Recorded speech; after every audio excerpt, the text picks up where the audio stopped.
Bapak Ibu sekalian, lihat nggak spanduk itu?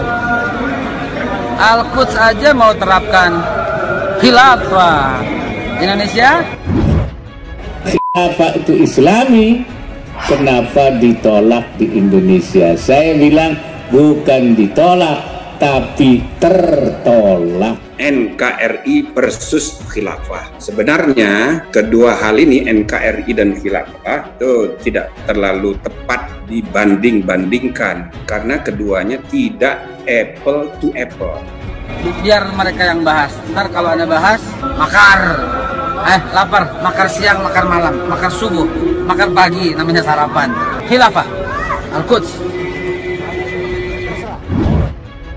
Tetapi yang Islami itu bukan hanya khilafah, kerajaan juga Islami. Saudara, mantan Ketua Mahkamah Konstitusi Jimli Asidiki menilai ide mendirikan negara khilafah bisa memecah belah bangsa.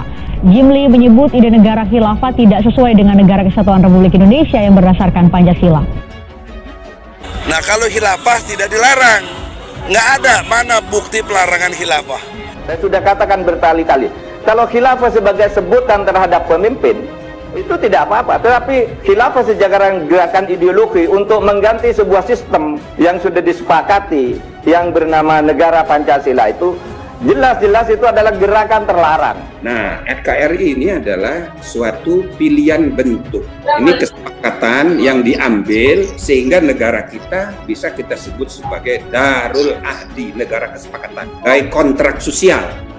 Kalau ada lagi istilah Jerman yang lebih kolektivis, Gesamteakt, akta persetujuan bersama seluruh rakyat Indonesia. Semua jaringan teror di seluruh dunia hari ini itu semua tujuannya politik, dan hari ini kita dihadapkan oleh algoritma digital dan kita ketinggalan. Sehingga apa? Ketika otak kita sudah nol, kita dikuasai oleh mereka dan kita didikte menjadi boneka-boneka mereka. Ini kan semua politik. Sebuah video yang memperlihatkan Sekjen HRS Center Haikal Hasan menyindir Indonesia dengan menyebut kota Yerusalem atau Al-Quds ingin menerapkan sistem khilafah viral di media sosial.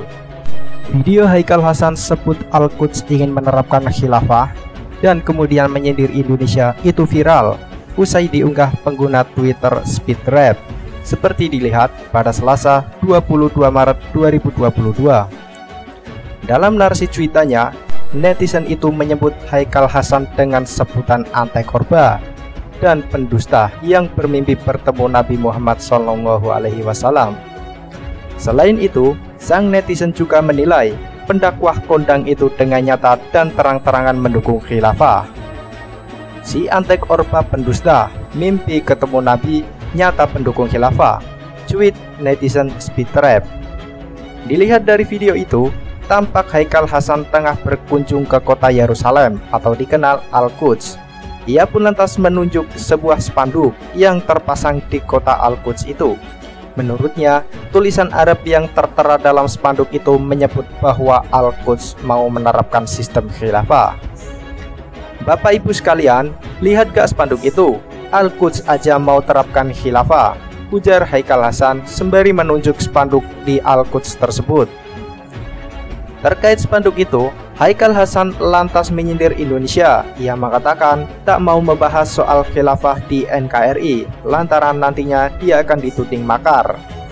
Indonesia, biar mereka yang bahas. Entar kalau saya yang bahas, makar, lapar, makar siang, makar malam, makar subuh, makar pagi, namanya sarapan, tutur Haikal Hasan. Lebih lanjut, Haikal pun kembali menegaskan bahwa Al-Quds yang merupakan kota paling bersejarah di dunia itu ingin menerapkan sistem khilafah. Khilafah Al-Quds, tegas Haikal Hasan. Sontak unggahan video Haikal Hasan sebut Al-Quds ingin terapkan khilafah dan lantas menyindir Indonesia itu menuai komentar warganet. Salah satunya netizen pengguna akun Sudiat Sadino. Cabut aja paspornya, biar jadi gelandangan internasional. Gak ada manfaatnya buat NKRI, cuma bikin rusuh, ujarnya. Di sisi lain, Wakil Presiden Ma'ruf Amin mengatakan sistem khilafah tidak pernah ditolak di Indonesia.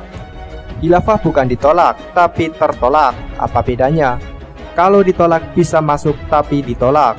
Kalau tertolak tidak bisa masuk karena kita punya kesepakatan NKRI, kata Ma'ruf saat membuka acara silaturahmi dan musyawarah bersama 5 organisasi massa Islam Provinsi Jawa Tengah yang berlangsung di Gedung Gandika Bakti Praja. Ma'ruf mengatakan Indonesia itu sudah menjadi kesepakatan bersama dan harus dijaga keutuhannya oleh semua pihak.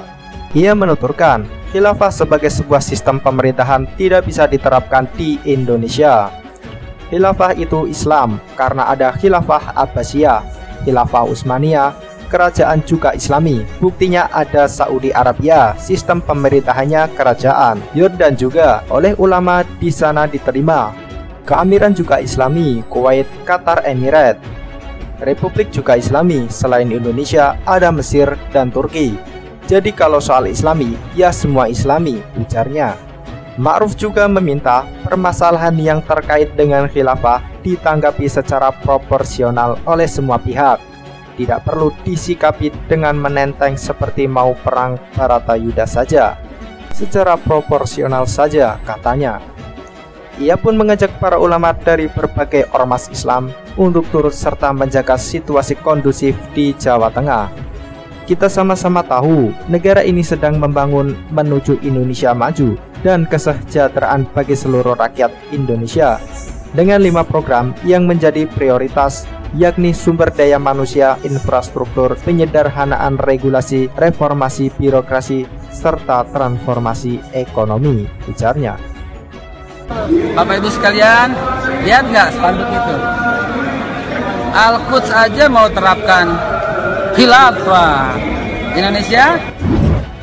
Khilafah itu Islami, kenapa ditolak di Indonesia? Saya bilang bukan ditolak, tapi tertolak. NKRI versus khilafah. Sebenarnya kedua hal ini, NKRI dan khilafah, itu tidak terlalu tepat dibanding-bandingkan karena keduanya tidak apple to apple. Biar mereka yang bahas. Ntar kalau Anda bahas, makar. Lapar, makar siang, makar malam, makar subuh, makar pagi, namanya sarapan. Khilafah, Al-Quds. Tetapi yang Islami itu bukan hanya khilafah, kerajaan juga Islami. Saudara, mantan Ketua Mahkamah Konstitusi Jimli Asidiki menilai ide mendirikan negara khilafah bisa memecah belah bangsa. Jimli menyebut ide negara khilafah tidak sesuai dengan Negara Kesatuan Republik Indonesia yang berdasarkan Pancasila. Nah, kalau khilafah tidak dilarang, nggak ada mana bukti pelarangan khilafah.